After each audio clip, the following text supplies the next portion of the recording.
Poďme sa pozrieť na jesenné skúšky malých plemien, konkrétne na dohľadávanie a prinášanie pernatej zvery.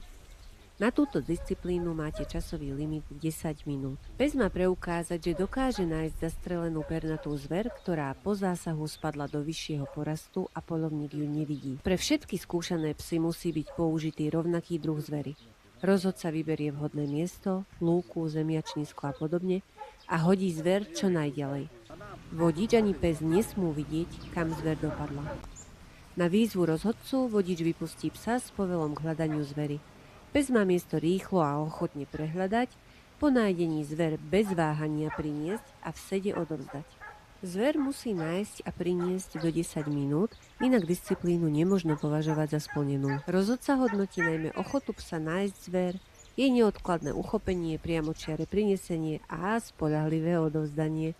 Známku ovplyvňuje čas v rámci limitu, ktorý pes potreboval na splnenie úlohy a celková práca.